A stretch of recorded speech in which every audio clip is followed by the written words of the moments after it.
السلام علیکم ناظرین، عاصم نصیر آفیشل کے ساتھ آپ کے سامنے حاضر ہیں۔ پاکستان میں اس وقت جو ملکی مجموعی سیاسی صورتحال ہے وہ تو ایک جمود کا شکار ہے ہی، لیکن اس وقت جو آنے والے دنوں میں گہما گہمی اور گرما گرمی نظر آ رہی ہے وہ پاکستان کے آزاد جموں کشمیر میں ہونے والے انتخابات کی ہے، اور اس سلسلے میں پاکستان کی جو سیاسی جماعتیں ہیں، جو بڑی سیاسی جماعتیں ہیں، وہ اپنی الیکشن مہم جو ہے وہ بڑے زور و شور سے چلا رہے ہیں۔ ایک جانب پاکستان پیپلز پارٹی کے چیئرمین بلاول بھٹو زرداری، وہ اپنی جوشیلی تقریروں کے ساتھ اور اپنی لفظی گولہ باری کے ساتھ اپنے حریفوں کے خلاف بیانات داغ رہے ہیں، تو دوسری طرف پاکستان مسلم لیگ نون کا کیمپ بھی اب متحرک ہوا ہے مریم نواز کی شکل میں، اور مریم نواز نے اپنا جو ہے سیاسی سفر ہے اس میں آغاز کیا ہے اور اس سیاسی کمپین کو لے کے آگے چل رہی ہیں۔ اصل میں ان دونوں جماعتوں کے اندر کیا ہو رہا ہے، کیا ہونے جا رہا ہے، اس کے اوپر ہم بات کریں گے، اور ہم آپ کو کہیں گے کہ آپ عاصم نصیر آفیشل کو لائک کریں، سبسکرائب کریں، بیل آئیکن کو پریس کریں۔ کیا ہونے جا رہا ہے؟ پاکستان کی بڑی سیاسی جماعتیں نون لیگ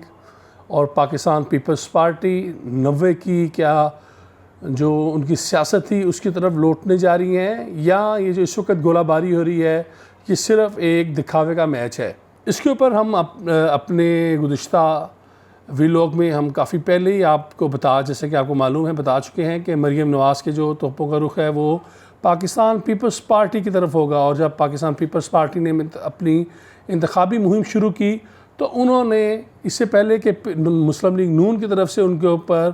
انہیں تنقید کا نشانہ بنایا جاتا، انہوں نے اس سے قبل ہی پاکستان تحریک انصاف اور پاکستان مسلم لیگ نون کو ہدف تنقید بنایا، اور جو بلاول بھٹو زرداری نے جس طرح اپنی تقریریں کی ہیں اس سے ایک بات کلیئر ہوتی جا رہی ہے کہ آنے والے دنوں میں یہ دونوں سیاسی جماعتیں اب کسی بھی اتحاد میں یا کسی کے ایک لانگ ٹرم اتحاد، جس طرح کہا جا رہا تھا پی ڈی ایم کے دنوں میں کہ شاید ہی کوئی سیاسی اتحاد بننے جا رہا ہے، اس میں بالکل بھی آتی ہوئی نظر نہیں آ رہی۔ وہ اپنی پچ پر کھیلیں گے، مسلم لیگ نون اپنی پچ پہ کھیلے گی، اور یہی ان کا اب اس تمام جو منظر نامہ ہے آزاد کشمیر کا، اس کے اندر ان کا یہ رول نظر آ رہا ہے۔ لیکن اس کا اصل میں بینیفیشری کون ہوگا اس لڑائی کا جو پاکستان مسلم لیگ نون اور پیپلز پارٹی کے درمیان ہوگی؟ اس کا بینیفیشری کون ہوگا؟ یہی اہم نکتہ ہے، اور میرا یہ خیال ہے کہ اس کے اندر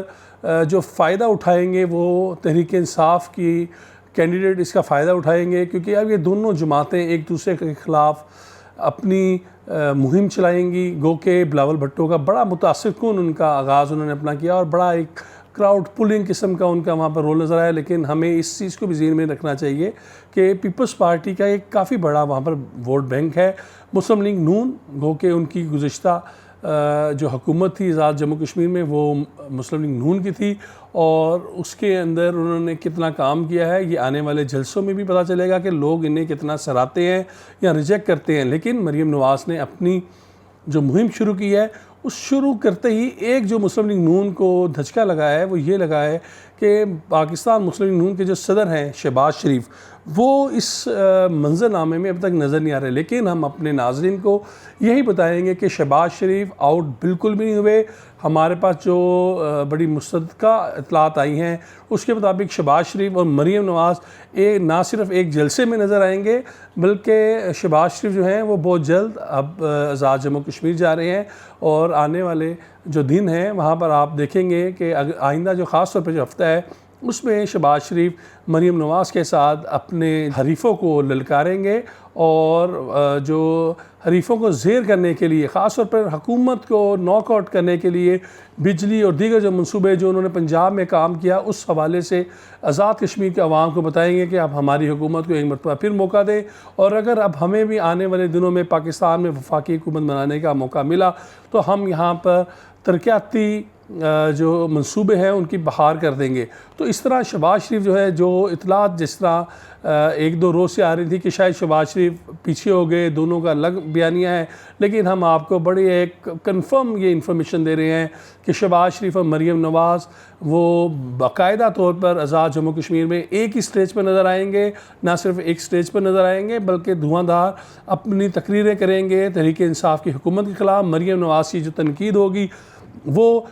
گو کہ آج انہوں نے اس طرح تنقید کا نشانہ نہیں بنایا، لیکن آگے چلتے چلتے نہ صرف وہ تحریک انصاف کی حکومت کو بلکہ اس کے ساتھ ساتھ پاکستان پیپلز پارٹی کی قیادت کو بھی پھر تنقید کا نشانہ بنائے گی، کیونکہ ابھی تک جو اطلاعات آ رہی ہیں نواز شریف کی طرف سے کہا گیا ہے کہ پیپلز پارٹی پر کہ تئیں ہاتھ ہولا رکھو۔ تو اب دیکھنا ہے کہ ہاتھ کتنا ہولا رکھنا ہے، یہ آنے والے دنوں میں معلوم ہوگا، لیکن بڑی امپریسو قسم کی بلاول بھٹو نے اپنی مہم جاری رکھی ہوئی ہے، اور اس کے مد مقابل جو ہیں وہ مریم نواز آئی ہیں تحریک انصاف کی، کہ اب حکومت میں ہیں، ان کے وزراء وہاں پر جا رہے ہیں اور وہاں پر مختلف لوگوں کو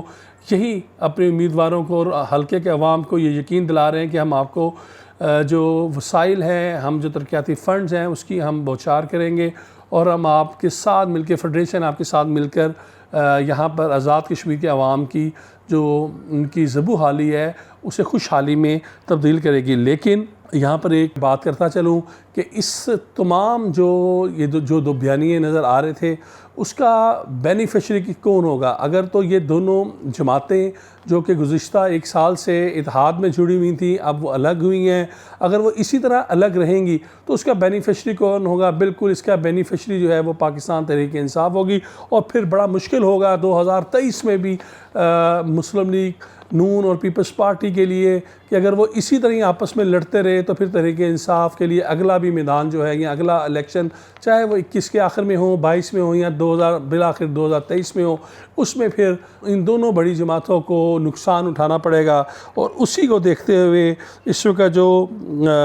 مسلم لیگ نون اور پیپلز پارٹی کے جو سیریس حلقے ہیں وہ اس سوچ میں گم ہیں کہ ہماری یہ جماعتیں کر کیا رہی ہیں، کبھی ایک سٹیج پر بیٹھ کر شعر و شکر ہو جاتی ہیں، کبھی جیل کے باہر جا کر بلاول بھٹو نواز شریف کو نظریاتی کہتے ہیں، اور کبھی جس طرح کے وہ بیانات دیتے ہیں اور انہیں پاؤں گرنے تک کہہ دیتے ہیں کہ آر پار کرنے والے اب پاؤں پڑ رہے ہیں حکومت کے لیے۔ تو اس طرح کے بیانات سے نہ صرف پیپلز پارٹی کے اندر بھی آواز آ رہی ہے کہ اگر یہی سٹیٹمنٹ رکھنی تھی اور جیالے نے اپنی سوچ کو یہی رکھنا تھا تو پھر ہم اتنے قریب کیوں ہوئے؟ ہم نے کیوں اپنے سٹیج میں، اپنے شہر میں، اپنے گھر میں بلا کر نون لیگ کو اور دیگر جماعتوں کو اپنے سٹیج کے ساتھ تقریریں کی، اور اب فوری بعد جب کہ ہوا کا کچھ رخ بدلتا ہوا نظر آتا ہے تو اس کے بعد اپنی جو تنقید ہے وہ حکومت کو چھوڑ کر اپنی ایک اور اپوزیشن کی جو بڑی جماعت ہے اس کے پر کر رہے ہیں۔ تو یہ تمام صورتیں کارکنوں کے لیے بڑی ایک حیران کن بھی ہے کہ یہ ہونے کیا جا رہا ہے۔ لیکن آخر میں ہم یہی بات کریں گے کہ اگر مسلم لیگ نون مفاہمت اور مزاحمت کے بیانے میں پھنسی رہی کہ کبھی کہیں کہ مزاحمت کرنی، کبھی کہیں مفاہمت کرنی ہے، تو پھر نون لیگ کے بھی دن گنے جا چکے ہیں، ان کے کارکن بھی پھر مایوس ہیں۔ وہ بھی اب چاہتے ہیں کہ اگر آپ نے مفاہمت ہی کرنی ہے تو ٹھیک ہے، پھر پاکستان کے لیے آگے بڑھ کر مفاہمت کریں، اور اگر آپ نے مزاحمت کرنی ہے تو پھر سالڈ گراؤنڈز کے اوپر مزاحمت کریں، کیونکہ اس وقت جو صورتحال ہے، جس طرح نیب کے کیسز میں مسلم لیگ نون کے رہنماؤں کی ضمانتیں ہوئیں اور اس کے بعد جو ان کے تفصیلی فیصلے آئے، اس کے بعد جو ان کا نریٹیو تھا وہ بالکل سچ ہوتا ہوا نظر آیا کہ نیب نیازی گٹھ جوڑ تھا، اور نیب کی طرف سے جو ان کے اوپر الزامات لگا کے انہیں گرفتار کیا گیا وہ صرف ان کے خلاف ایک سیاسی انتقام تھا۔ اب آنے والے دنوں میں کیا مسلم لیگ نون اور پیپلز پارٹی ایک ساتھ ہوتی ہے؟ آزاد کشمیر میں کیا الیکشن کی ہوا بنتی ہے؟ ہم انشاءاللہ تعالیٰ آپ کو ڈے بائی ڈے اس حوالے سے، خاص طور پر آزاد جموں کشمیر کی سیاسی صورتحال کے حوالے سے اپڈیٹ کریں گے۔ اس کے لیے میں آپ سے ایک مرتبہ پھر کہوں گا کہ آپ عاصم نصیر آفیشیل کو لائک کریں، سبسکرائب کریں اور بیل آئیکن کو پریس کریں تاکہ ہماری لیٹسٹ ویڈیو سے آپ مستفید ہو سکیں۔ بہت شکریہ۔